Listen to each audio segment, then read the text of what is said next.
So at this point, we just need to give it a final attempt, even as we look at the story about youths in Ndokwa ethnic national community in Delta State who have come out to protest against the fact that there is no electricity, basically blackout in the community, and they marched on to the government house in Asaba to seek help as regards electrification in communities affected by this. And so we have been able to bring Evans Sufeli, who's a lawyer and a rights advocate, back on the line to talk about this. Evans, thank you so much for your persistence and understanding over this particular story. So earlier on, I was asking, yes, of course, I was asking if there is, based on this, what you see or perceive as government's negligence in providing basic amenities. And probably this is even a violation of basic rights for these people who are protesting a blackout in the communities.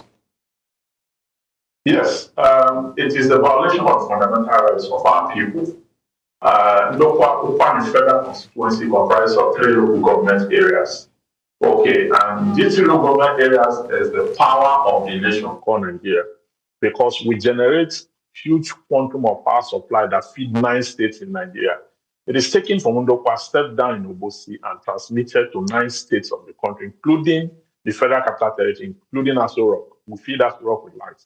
But unfortunately, that community where this whole thing comes from, we don't have light for over 20 years. 150 plus communities have no light. Okay? And then we've had, the issue of the IPP. That was given to us by President Olusegun Obasanjo in 2003-2005, that they should step down the power supply to host communities before they, distribute. That has not been done until today. So you have 150 plus communities in darkness for over 20 years. In some of the communities, they've not had light since the 13th century. Okay?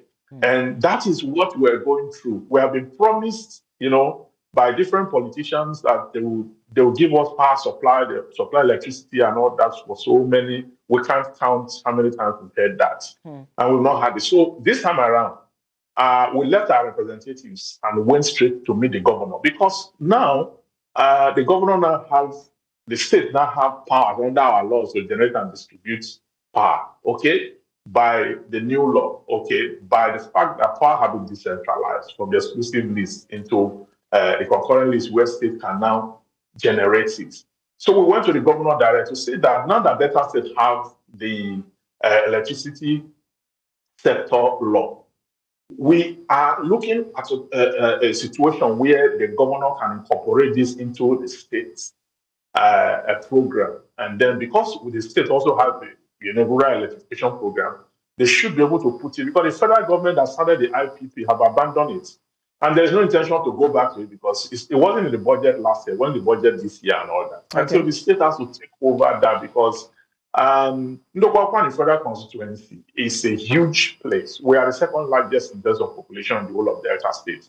And we generate so much to this country. Right. Our contribution to this country is, unsurmountable. And so, as a matter of demand and compensation, and what is just and fair,